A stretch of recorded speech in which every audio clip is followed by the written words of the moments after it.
Hello everyone, मैं doctor Swati Sharma English सूत्रा में आप सभी का स्वागत करती हूँ। कैसे हैं आप सभी? और मैं आज से आप लोगों के लिए ग्रामर की और भाई देखिए ऐसा है, ग्रामर और लिटरेचर की दोनों की सीरीज शुरू करने की सोच रही हूँ। और बेसिकली बहुत सारे लोग जो हैं वो AWES के बारे में पूछ रहे हैं, आर्मी वेलफेयर एजुकेशन सोसाइटी की तरफ से जो 8,000 समथिंग TGT PGT की वैकेंसीज आई हुई है। पहले मैं आप लोगों को इसके बारे में कुछ चीज बता दूं। ये जो AWES की वैकेंसीज आई हैं, इसका ये मतलब है कि भाई पहले आपको एक स्क्रीनिंग टेस्ट देना होगा। जब आप वो स्क्रीनिंग टेस्ट पास कर लेंगे तो उसका के लिए आपको एक सर्टिफिकेट मिलेगा। वो सर्टिफिकेट के बाद आप लोगों को जिस जिस आर्मी स्कूल्स में जॉब निकली हुई होंगी वहां पर आपको अप्लाई करना होगा। वहां पर वो इंटरव्यू के लिए आपको कॉल करेंगे। देन आपको इंटरव्यू जो है वो आपका होगा, रिटर्न एग्जाम होगा, स्किल्स जो है वो इसमें चेक किए जाते हैं। उसके बाद आपका सिलेक्शन इसमें होता है। इसका ग्रेड पे वही है जो TGT और PGT का 4600 एंड 4800 और PRT का 4200, यही इसका ग्रेड पे है। लेकिन इसकी selection process UP TGT PGT से अलग है। दूसरी चीज एक और मैं बात आपको बताऊं, आप लोग सब्जेक्ट कंसर्न के बारे में देखिए, फर्स्ट पेपर तो इसका GS and maths and all that है। लेकिन अगर आप सब्जेक्ट कंसर्न के बारे में बात कर रहे हैं और मेरा सब्जेक्ट इंग्लिश है तो मैं इंग्लिश के बारे में ही बता सकती हूँ।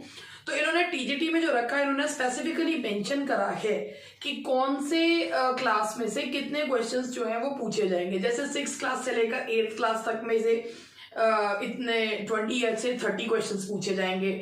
और उसके बाद 9th क्लास से लेकर 11th 12th क्लास तक के इतने क्वेश्चंस जो उनके इंग्लिश के कोर्स से संबंधित क्वेश्चंस पूछे जाएंगे। फिर उसके बाद ग्रेजुएशन लेवल के क्वेश्चंस TGT में और PGT में पोस्ट ग्रेजुएशन स्तर के क्वेश्चंस जो है वो पूछे जाएंगे। इवन इसमें उन्होंने नंबर ऑफ क्वेश्चंस और लेवल भी दे रखा है कि मॉडरेट या डिफिकल्ट किस तरीके के क्वेश्चंस इसमें होंगे। तो मैं आप लोगों को एक बात बताऊं कि देखिए, मैं ग्रेजुएशन लेवल और पोस्ट ग्रेजुएशन लेवल अगर हम बात करें या हम 6 से लेकर 12 तक की भी बात करें, तो भाई अगर 6 से 12 तक की हम NCERT की बुक्स की बात करते हैं तब तो वो हो सकता है। मगर ग्रेजुएशन में हर जगह अलग अलग बुक्स चलती हैं, पोस्ट ग्रेजुएशन में हर जगह अलग अलग, हर यूनिवर्सिटी में अलग अलग किताबें चलती हैं। तो सब्जेक्ट कंसर्न में एक कॉमन आप उसका सब्जेक्ट का नहीं पढ़ा सकते इसमें। हाँ, इसमें कॉमन जो चीजें हैं जैसे हिस्ट्री ऑफ इंग्लिश लिटरेचर है या कुछ राइटर्स हैं या जैसे 6 से 12 तक की CBSE बोर्ड की जो बुक्स हैं उनके बारे में आपको बताया जा सकता है। उतना ही मैं आप लोगों के लिए ये जो सिलेबस है उनमें से वही काम मैं आप लोगों के लिए कर सकती हूँ। अब हर यूनिवर्सिटी में अलग अलग जो है ग्रेजुएशन में और पोस्ट ग्रेजुएशन में बुक्स चलती हैं। तो अब कौन सी यूनिवर्सिटी के बारे में ये कह रहे हैं, दैट इज वेरी कॉम्प्लिकेटेड कि कहाँ से कौन सी यूनिवर्सिटी की बुक्स को हम एक वो माने, क्योंकि सब यूनिवर्सिटीज में एक सी किताबें नहीं चलती हैं, ये आप भी जानते हैं। तो इसीलिए CBSE का पैटर्न भाई सब जगह एक सा है, तो वो बुक्स करी जाती है। हाँ, इसमें एक कॉमन फैक्टर है ग्रामर। तो ग्रामर का पार्ट जो है वो हम उसको अच्छे से कर सकते हैं क्योंकि AWS का लेवल ठीक ठाक आता है। और ये मान के चलेगा स्क्रीनिंग जो है, स्क्रीनिंग टेस्ट जो है वो इसका मतलब ये नहीं है कि आपको जॉब मिल गई है। स्क्रीनिंग के बाद इंटरव्यू, इंटरव्यू के बाद आपको राइटिंग स्किल्स, फिर उसके बाद आपको पढ़ाना होगा, then only you will be selected. तो ये उसका प्रोसेस होता है। वो जो स्क्रीनिंग का सर्टिफिकेट मिलता है वो आपका वैलिड होता है। विद इन 3 years आपको अगर वो जॉब का मिल जाता है तो सर्टिफिकेट का कुछ उसका जो है ये उसका प्रोसीजर उन्होंने इसमें लिख रखा। तो प्लीज इस प्रोसीजर को देख लीजिएगा। और प्रिपरेशन कर रहे हैं तो प्रिपरेशन करते समय अगर आप कहीं भी कुछ भी कोई इसकी बुक वगैरह आपको ऑब्वियसली नहीं मिलेगी, तो अगर आप इसकी कोई प्रिपरेशन करना चाह रहे हैं आपसे, तो मेरा कहना ये है, बेसिकली मैं ये कहना चाहती हूं कि आप तैयारी कर रहे हैं तो फर्स्ट पेपर का आप जो कर भाई कहीं से कोर्स परचेज कर रहे हैं, कुछ कर रहे हैं तो करिए। मगर जो इसका सब्जेक्ट कंसर्न है उसके में आपको कोई क्या पढ़ाएगा ये तो मुझे भी नहीं पता। थोड़ा बहुत ही कोई आपको इसमें हेल्प कर सकता है, मगर सब्जेक्ट कंसर्न में आपको और कोई इसकी इतनी हेल्प नहीं कर सकता। तो सोच समझ के जो है अपने पैसे खर्च करिएगा, बाकी आपकी मर्जी है। क्योंकि देखिए, मैं उन लोगों में से हूं जो बिल्कुल ईमानदारी से सारी बात बताते हैं। मेरे यहाँ इसका कोई पेड कोर्स नहीं है क्योंकि मैं इस कोर्स को चला ही नहीं सकती। मुझे यही नहीं पता कि वो कौन सी यूनिवर्सिटी का क्या, अगर सिलेबस डिफाइंड होता तो मैं बिल्कुल इसके बारे में आप लोगों को बताती हूँ। मैं पेड कोर्स तब भी नहीं चलाती क्योंकि फरवरी में पेपर है, मगर मैं इसके लिए आप लोगों को लिटरेचर के पार्ट से भी हेल्प कर देती। अभी भी मेरी तरफ से जितनी होगी वो मैं करूंगी। तो प्लीज इस चीज को सोचकर समझकर फिर उसके बाद आगे बढ़िएगा। कोर्स खरीदने से पहले आप लोग मेरे चैनल पे विश्वास करते हैं, मुझ पे विश्वास करते हैं, इसीलिए ये बात यहां आकर मैंने बोली। दूसरी चीज मैंने आप लोगों से कहा था कि आज से मैं ग्रामर और एक दिन ग्रामर एक दिन लिटरेचर या ग्रामर लिटरेचर साथ में ही शुरू करूंगी। ये आप देख रहे हैं कि जो आज मैं आप लोगों के लिए जो लेकर आई हूं वो प्रेपोजिशंस हैं। UPTET, LT grade, AWES, PSSB, TGT, PGT सभी के लिए ये हेल्पफुल है। तो जो लोग मेरे चैनल से जुड़े हुए हैं वो ये देखें भाई प्रेपोजिशन, ये है प्रेपोजिशंस की सीरीज है। प्रेपोजिशन स्टार्ट हुआ है, उसके बाद उसके साथ लिटरेचर की सीरीज भी हम लोग इसके साथ ही लगाएंगे। 20-25 क्वेश्चंस का आपको इसमें मिलता चलेगा। तो चलिए स्टार्ट करते हैं प्रेपोजिशंस। और चलिए प्रेपोजिशंस में ये एस लगना था प्रेपोजिशंस में ऊपर। अब मैं इसको स्टार्ट कर रही हूं। सबसे पहले प्रेपोजिशंस के बारे में एक चीज ये जानिए कि प्रेपोजिशंस जो होते हैं वो प्रेपोजिशंस अपने बाद आखिरकार लेते क्या है। प्रेपोजिशंस होते हैं नाउन, प्रोनाउन या जेरंड के पहले आते हैं। और वो जो pre position, noun pronoun pre position यानी कि नाउन प्रोनाउन जेरंड के पहले पोजीशन लेते हैं और उनकी स्थिति जो है वो बताते हैं। प्रेपोजिशन के बाद आता है क्या, नाउन प्रोनाउन एंड जेरंड जो है वो इनके बाद आता है। प्रेपोजिशंस के बाद और प्रेपोजिशन के बाद नाउन प्रोनाउन एंड जेरंड का यूज किया जाता है। अब सबसे पहले हम लोग शुरू करते हैं। तो यहाँ है the farmer suffered because the monsoon did not arrive dash time. ये इस तरीके के क्वेश्चन जो है ये इस बार पीजीटी में भी आया था जब विवादास्पद क्वेश्चन हो गया था। अब ये देखिए ये फ्रेज है ऑन टाइम, इन टाइम। तो इनका मतलब जो है आप समझिए, तभी इस क्वेश्चन को पीजीटी में आया था, इस क्वेश्चन को फाइनली एफ माना गया क्योंकि दोनों ही इसमें ठीक थे जो पीजीटी में क्वेश्चन आया था। ऑन टाइम का मतलब होता है समय पर और इन टाइम का मतलब होता है समय रहते। तो इस बात को ऐसे समझिए, द फार्मर्स सफर्ड, फार्मर्स जो है वो बहुत ही प्रभावित हुए because the monsoon did not arrive on time. Monsoon समय पर नहीं है, समय रहते तो कहते हैं कि भाई समय रहते काम कर लो, तो वर्क इन टाइम यानी कि समय रहते कर लो। समय पर मतलब एग्जैक्टली उस टाइम पर जो होता है उसके लिए क्या करते हैं, ऑन टाइम। तो यहां हम यूज करेंगे ऑन टाइम का यूज किया जाएगा। तो the correct answer will be C, on time. She has been supporting her family dash her husband's death। अब मैं आपको एक चीज बताऊं, देखिए ये दो प्रेपोजिशंस होते हैं सिंस एंड फॉर। हालांकि कंजंक्शंस भी होते हैं, लेकिन जैसा मैंने आपको बताया कि सिंस और फॉर के बाद नाउन प्रोनाउन और जेरेंड आता है तो उसी से पता चलता है। सिंस बताता है पॉइंट ऑफ टाइम और फॉर बताता है duration of time.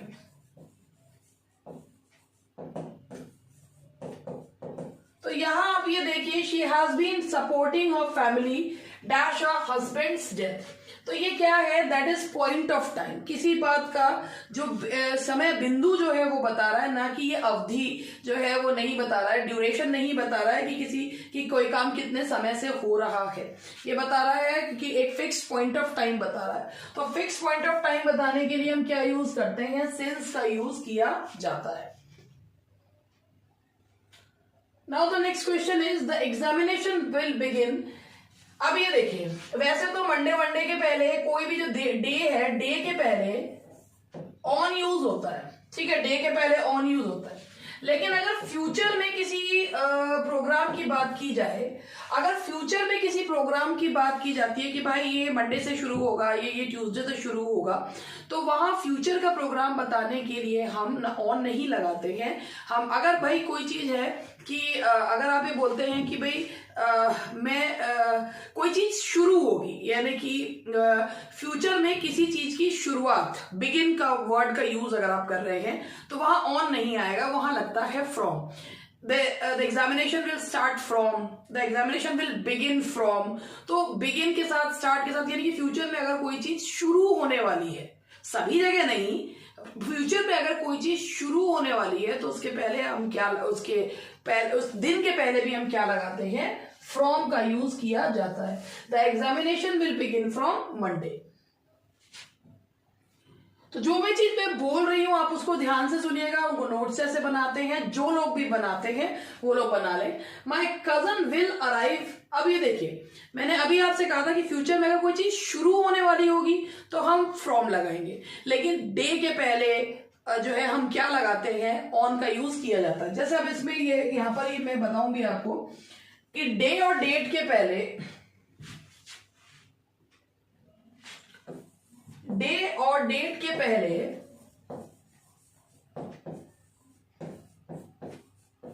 On use करते हैं।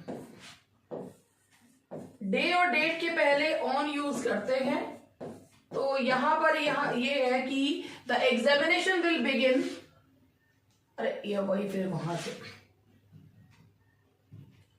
ये देखो, ये जाना था यहां, आ गया यहां आ गया। डे एंड डेट के पहले ऑन यूज करते हैं। अगर बिगिन वगैरह आ रहा हो तो फ्रॉम लगाते हैं। तो यहां आएगा the examination, my cousin will arrive on Sunday. तो भाई कोई चीज फ्यूचर में शुरू होने वाली हो तो फ्रॉम लगाते हैं, और अगर डे और डेट है तो उसके पहले हम ऑन का यूज करते हैं। On Sunday, on Monday etcetera. I stayed in Mumbai dash 8 years। अब इस चीज को देखो, आई स्टेड इन मुंबई। अब यहां पर ये है, अगर पास्ट में कोई काम हो गया हो, कोई कंटिन्यूटी नहीं हो, तो वहां पर आई स्टेड इन, भाई आप में भाई ये है ड्यूरेशन। ड्यूरेशन बताने के लिए मैं मुंबई में 8 साल तक रहा, तो 8 साल तक रहा उसका ड्यूरेशन है। वो पॉइंट ऑफ टाइम नहीं है भाई कि मैं उसमें 1990 से लेकर 1993 तक रहा। तो आई हैव बीन, मैं ये बोला 1990 से रह रहा हूँ। I have been living in Delhi since 1990। तो पॉइंट होता है तो वहां पर हम लगाते हैं सिंस। लेकिन अगर ड्यूरेशन बताई जा रही है, ड्यूरेशन का मतलब है उसमें कोई जो है नाम नहीं दे रखा होगा भाई। जैसे 90 बोला तो या 2001 बोला तो वो नाम है, लेकिन अगर आप बोल रहे हैं 8 साल 9 साल तो वो नाम नहीं है, तो वहां वो ड्यूरेशन है। तो ड्यूरेशन बोलने के लिए आप क्या यूज करते हैं, for. I stayed in Mumbai for 8 years।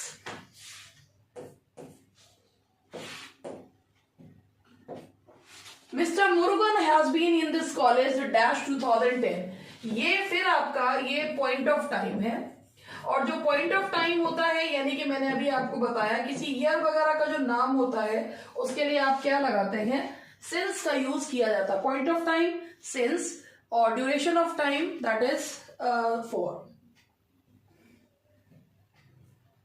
I have been waiting. अब ये फिर देखिए, ये ड्यूरेशन है।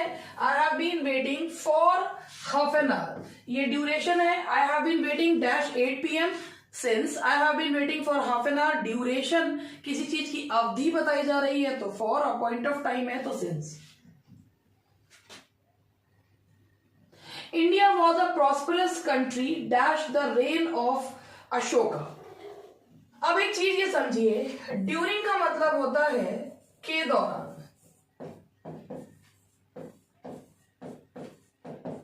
बिटवीन जो होता है के बीच में,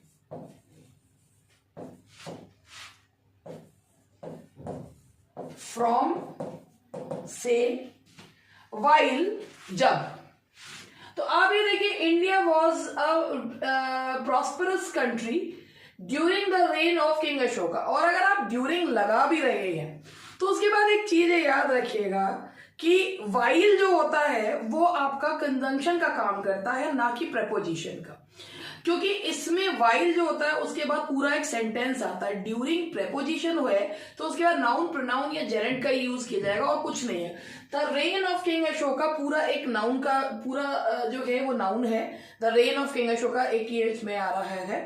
तो आप ये जो है पूरा एक फ्रेज है ये, तो तब आप ड्यूरिंग लगा सकते हैं, वाइल नहीं लगा सकते हैं, क्योंकि वाइल के बाद पूरा का पूरा सेंटेंस आना जरूरी है। तो यहां आएगा ड्यूरिंग, के दौरान, कि किंग अशोक के राज्य के दौरान। The flight will land dash 6 this evening. अगर फिक्स टाइम हो, देखिए फिक्स टाइम बताना हो, फिक्स टाइम बताने के लिए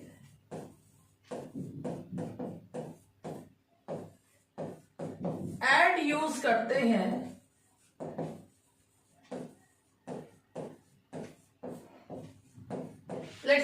8 PM, तो the flight will land at 6 this evening. तो यहां पर आएगा फिक्स टाइम बताने के लिए एट का यूज किया जाता है, ठीक है, फिक्स टाइम है तो यहां पर आप लगाएंगे eight.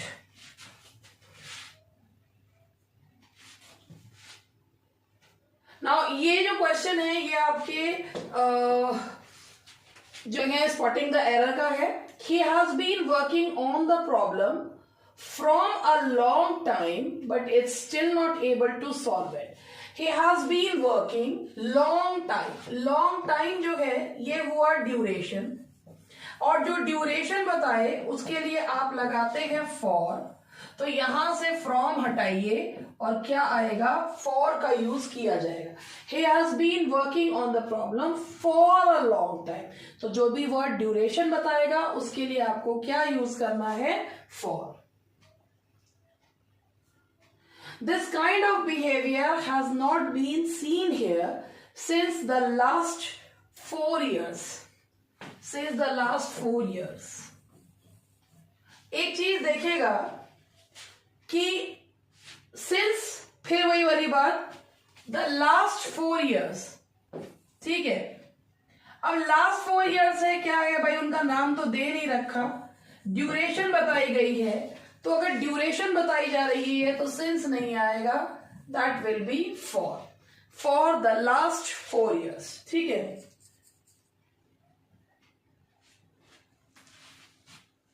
I am pleased to sanction one special increment to all the employee with this month। अब इस क्वेश्चन को अगर आप ध्यान से पढ़ें तो मैंने इस क्वेश्चन में जो अभी आपको एक चीज बताई थी वही बात इसमें है।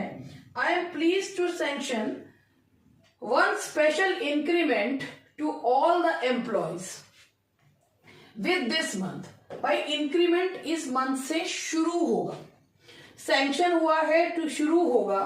तो मैंने आपको बताया था कि जब कोई चीज फ्यूचर में बिगिन होनी हो, शुरू होनी हो, तो वहां पर हम कौन सा प्रेपोजिशन यूज करते हैं, फ्रॉम। तो I am please to sanction one special increment to all the employees from this month.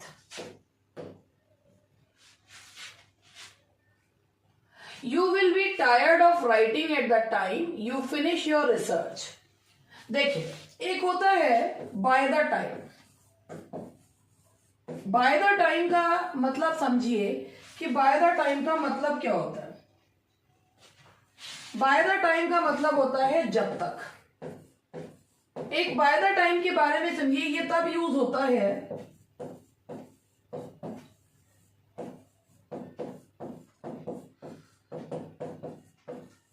जब इसके बाद पूरा सेंटेंस आए।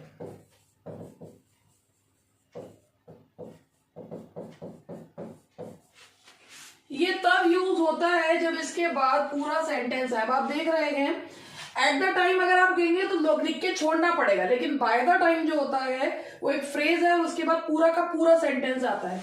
You will be tired of writing by the time you finish your. Bye the time यानी कि जब तक। तो यहां पर एट द नहीं आएगा, by the. Eight the time अगर लिखते हैं तो सेंटेंस उस पर खत्म हो जाना चाहिए, अगर उस पर खत्म होगा तो सेंटेंस अधूरा लगेगा, इसीलिए यहां लगाया जाएगा bye the time you finish your research. I hope आपको ये पॉइंट समझ में आ रहे हैं, और अच्छे से करेंगे तो समझ में अच्छे से आएंगे भी। There was a time when the university took pride in the fact that its examination were held in time। ये क्वेश्चन को अगर हम समझें तो ये क्वेश्चन ये कह रहा है कि एक समय था जब यूनिवर्सिटी इस बात पर गर्व महसूस करती थी कि उसके एग्जाम समय रहते शुरू हो जाते हैं या समय पर शुरू हो जाते हैं। एग्जाम्स कभी समय रहते नहीं शुरू होते, वो हमेशा समय पर शुरू होते हैं।